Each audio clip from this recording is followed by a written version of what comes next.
Have you ever wondered how you can escape the 9 to 5? How you can create a thriving side hustle while you still have a full-time job? If so, I want to share with you my journey to working a full-time job and building my side hustle until my side hustle took over. And by side hustle, I'm not talking about manipulation or cutting corners or something that lacks integrity. I'm just meaning like another source of income to supplement your primary income. I'm Dr. Manny Scott, and I've worked for 25 years as an education speaker all over the world, spoken to millions of people, started my own businesses as an entrepreneur, online entrepreneur, a real estate investor. I'm a pilot, I own my own airplane, have traveled the world, homeschooled my kids, happily married to the woman of my dreams, have 3 amazing teenagers, and I'm flourishing, and I'm trying my best to mentor others so that they can flourish in life. I believe that when you live out the Word of God, you flourish in every area of your life, and I'm planning to help you flourish in terms of your wealth, your health, your relationships, and your work by living out the Word of God and applying it to your life. All right, so follow, subscribe, look around. I got a lot to share with you. What I want you to understand is if you're not happy with where you are, if you believe you're made for more, if you believe you deserve more money, if you believe that you're being underpaid, if you're not fulfilled in your work, then nothing changes until you do. And so I want to encourage you to just think about the fact that if you don't change, where you're going to be in 1 year, in 5 years, in 10 years, you're going to be exactly where you are.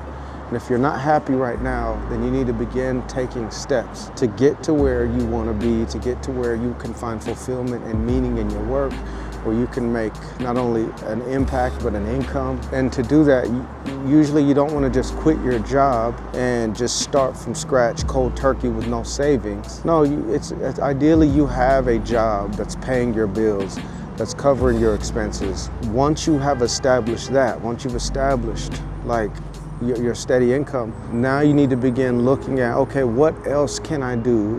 What else can I start building? Has the potential to bring in enough money that will not only supplement my primary source of income, but replace it. And so I want to talk to you about that in a minute. If you don't want to work for someone else forever, you want to work for yourself, you got to begin taking steps to do that. You know, where I'm from, no one was really an entrepreneur, and no one showed us how to do that. No one talked about that.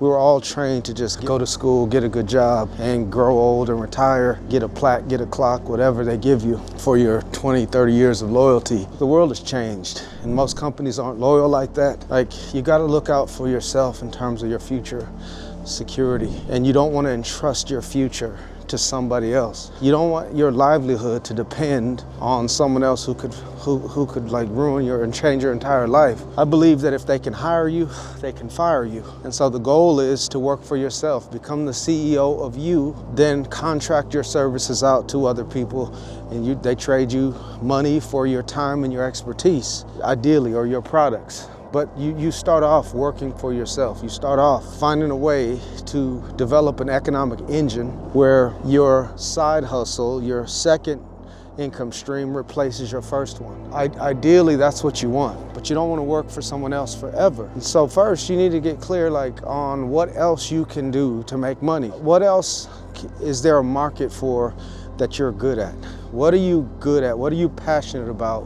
What are you an expert at that there's a market for, that other people want or need? What is that, man? Like, for me, I knew what my strengths were. My strengths were speaking. My strength was connecting with people. My strength was my originality and my uniqueness. My strength was I think outside the box. My strength is I'm funny and I like having fun with audiences. My strength is my integrity. And so while I was pastoring, and I love preaching, I love teaching the Word of God, I love the community of the church, I didn't like the lack of freedom when you're not in charge and you're not running and determining the budget and everything. There's just a lot more, I felt like my hands were tied to do the things I was really passionate about. If they can hire you, they can fire you. And so although I love preaching and teaching, I did not like the politics involved in working in a church. And so I said, Lord, I want to serve you, but I want to do it for free. I want to do it without needing money. I want to serve you without having to play the political game. I want to get to a place where I can be financially free and preach and teach for free without needing money and not worrying about what the consequences of what I say, because I'm not depending on any church's money. I just want to preach your word, true and unadulterated, and it's not popular and people aren't going to like it because truth hurts sometimes, but sometimes there's certain things you won't say because you don't want to offend anybody and you don't want to create any problems for yourself and you don't want to put yourself in jeopardy of losing your job. I'm not saying all pastors are like that. Being able to work for a church is a blessing if it's the right church, with the right healthy environment, if you have spiritual leaders in charge running things. Quite often you have secularly minded people making spiritual decisions on behalf of the church. To me, that's unacceptable. That's unacceptable, and I refuse to submit myself to secularly minded people in order to serve God. And so that's just where I'm at. And I said, Lord, I want to serve you, but I'm not going to do it here. I want to serve you in a different way, free from all of this. So help me get free. Help me get free to serve you so I don't need money from the church. I had the burden, but I didn't necessarily believe that I could make a living as a speaker. I'd never seen anybody be a speaker and make a living as a speaker. You had to be a pastor, you got to be a professor, but I didn't know anything about consulting. I didn't know anything about none of that stuff. I started reading books and I started looking around to try to find out, how can I do this? Have others done this? And what can I learn from them? And how can I apply what they've learned to my own situation? And that's where I saw that, man, maybe I could do this. And so I started speaking for free, and then I started speaking for $300, and then it just went up from there when I started to recognize my value and cut my teeth and really get good at what I was doing. And then when I started doing the math, I'm like, well, if I'm getting paid $300 a speech, if I just get 5 speeches a month, that'll cover $1,500, which is my monthly expenses at the time. Man, I could do this. And God has blessed me with that and so much more. But it started with me just trying to figure out how can I serve God? How can I make a difference in the world and still be paid for it? And that was the beginning of my journey of entrepreneurship. That was the beginning of me working for myself. And so what is your thing that you could do on the side that could bring in some side money? What is something you can do that you're good at, that you're great at, that people would pay you for? Maybe it's photography, maybe it's videography, maybe it's web design, maybe it's coding, maybe it's project management, maybe it's being a virtual assistant, maybe it's being an Uber driver, maybe it's doing DoorDash, maybe it's something that brings in a little extra money on the side, but ideally you want to be working for yourself. What is that? Even if you're starting small, what is that? So start there, okay? Start there with getting clear about what else you could do, and then begin educating yourself about others who have done that. Success leaves clues. You don't have to start from scratch. You don't have to recreate the wheel. Look around and find out who else has done what I'm trying to do and how can I study them. Even if they won't mentor you, you can learn from them from afar. Study their web pages, study their social media accounts, study their products, buy their products, and learn about their funnels, learn about their value ladders, learn about just study, and then begin asking yourself, how can I use that to apply to my own situation? Not steal, but just learn from. Make it your own. How can you contextualize their lessons for you, right? For your situation. That's something that you can do on the side. And I believe that once you start educating yourself, think number 3, you put together a draft business plan. And you can learn about how to do that. I'll talk about drafting a business plan a little later in another video. But you want to draft a business plan.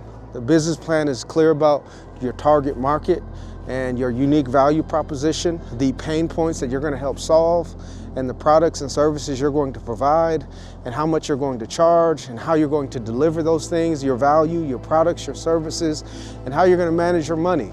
in order to continue doing business and continue growing your business. But you don't have to get that technical yet. The key is, first you have to just believe that you don't have to work for someone else forever. You don't have to do that. So I want you to begin thinking about what else can you do, and then study someone else who's done it. And then begin putting together a draft plan on what you're going to do and what you need to do to do it on your own. Then once you do that, then you can begin marketing yourself to people who need your products or services.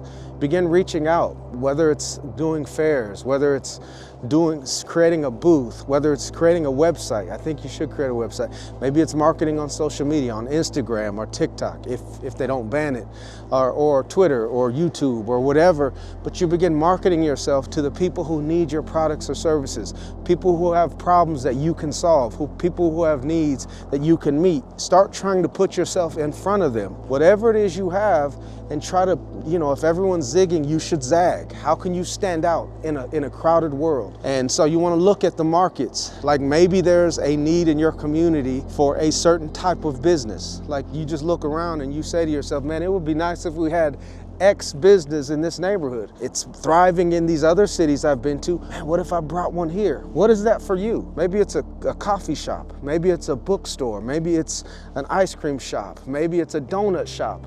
Maybe it's, I don't know. I don't know what it is. Maybe it's a custom t-shirt design. Maybe, I don't know. For you though, it's what are you passionate about? What are you good at? What can you do that will bring in money? Market yourself. And you learn from your mistakes and you keep trying.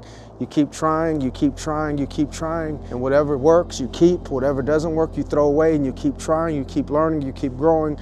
You network, you ask for help from others who've done it. You study them, comment on their pages, try to develop some kind of rapport with them and learn from them, support them, encourage them. And along the way, you might get access to someone who might give you some insight and mentor you to your success. That wasn't my journey. The people I asked for help wouldn't help me.